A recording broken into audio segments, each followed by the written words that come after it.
UK investors must watch what has happened on 30th of October in order to understand how deep UK is in the debt crisis. On 30th of October, the UK Chancellor Rachel Reeves announced her budget, which almost triggered a sell-off in the UK gilts market. Now, go back to 2022, when Prime Minister Liz Truss and her team announced a mini budget which almost spiked the 10-year UK gilt rate to 4.63% and triggered a crash in the Great Britain pound. Rachel Reeves announced that she's going to borrow more money in order to increase her spending into the UK market. Now, bear in mind, UK is somewhere between the contraction and the early expansion state of the economy. But the main question is there any relationship between what has happened on 30th of October and to the mini budget which Liz Truss has announced in 2022, because they almost triggered the same reaction from the investor? Let's understand the correlation.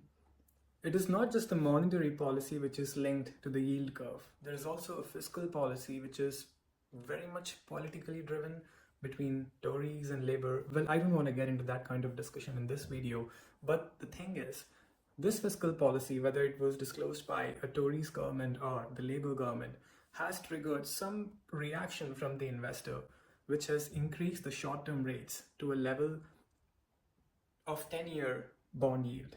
And why is that?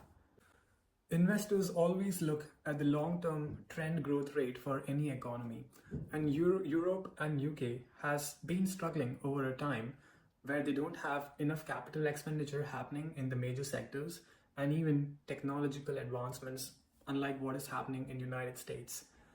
UK has a unique problem. If you include the Bank of England's assets, the UK's debt to GDP ratio is approximately 97.5%, which is huge. But why is this reaction not happening in the United States? So, the long-term trend growth rate is very much determined by labor inputs, labor participation, and then you have capital deepening, the amount of capital which is being invested in the infrastructure, and the most important, the total factor productivity, which is the technological advancements. And so this is the part where US is advancing much faster and trying to dominate the world, but UK and Europe are lagging behind. There are no technological advancements, no major capital expenditures happening, which indeed affects the long-term trend growth rate of United Kingdom. Hence, if the government of United Kingdom decides today to borrow more money, the UK investors are asking the government, well, the technology is not great. You will borrow the money and you will probably skew the ratio where you will invest more with less returns. And for that kind of investments, we need more risk premiums. Indeed, what investors are signaling is, we don't trust UK government on their investments. And if you see, the short-term 2-year UK gilt rates have almost exceeded the 10-year gilt rates, which demonstrates that investors are saying that if we are lending money in the short term, that is probably more risky than lending in the long run. And this is not good for any economy. So how is this impacting businesses in the short term and medium term? There will be few reactions which will happen because of investors' sentiment. Businesses which already have loan on their balance sheet, they really have to manage their credit rating if they are looking to raise funds or probably get a more loan from a bank in the future. Get to the banks, lenders, refinance, negotiate, keep them in the loop, and manage your relationships. That is pretty important at this stage. If you're able to and you're willing to raise money via bonds, that will become more expensive, because if the short-term interest rates in the UK gilts market are increasing, then probably you have to pay higher interest rate when you are raising bonds. The last point, the required rate of return for investors who are looking at United Kingdom will increase. And when the required rate of return increases, investments slow down, and that will probably decrease the valuations of the assets already in the United Kingdom. So what can businesses do at this stage? Our suggestion is, first, preserve your cash. Remember, cash is king. Second, manage your marketing spend.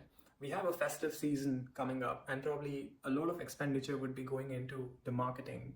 But you have to manage and evaluate the return on investment for every pound you're spending. Third, explore automations and outsourcing opportunities.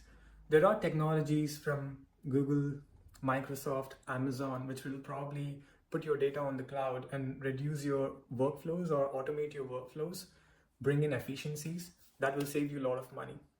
Get into the financial planning space and evaluate what kind of strategies would be best suitable for your business under different scenarios.